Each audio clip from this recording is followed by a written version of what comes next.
Après Fukushima, il a été convenu que chaque centrale nucléaire devait s'adapter aux nouvelles normes sismiques. Et la Belgique avait jusqu'à la fin de l'année pour se mettre aux nouvelles normes. Mais à ce stade, toujours rien. C'est un dossier très complexe, il y a de nombreuses études à faire, donc voilà, on est en cours d'analyse. L'agence de contrôle nucléaire surchargée qui n'a pas le temps de s'en occuper.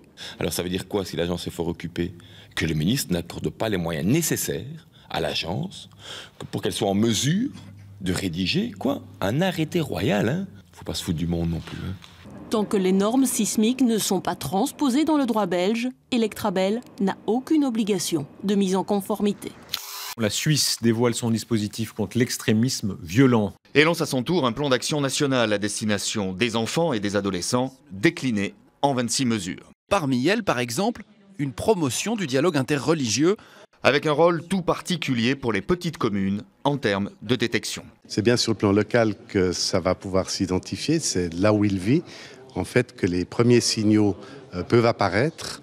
Et puis, c'est donc au niveau local que ces signaux doivent être interprétés intelligemment.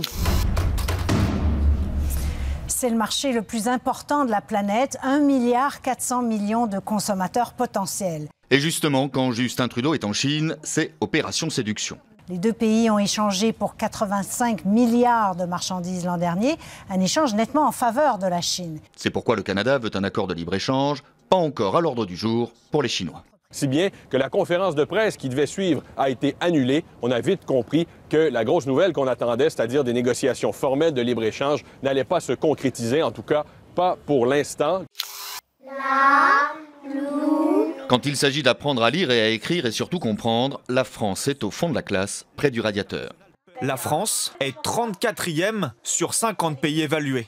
Je pense qu'il y a un travail éducatif qui n'est pas forcément fait correctement au niveau de l'éducation nationale. L'étude montre plusieurs causes, notamment des classes trop chargées et des professeurs pas assez formés. L'éducation nationale est le premier budget de l'État. Face à ces résultats en baisse, le ministre de l'Éducation nationale annonce le retour en grâce de la dictée.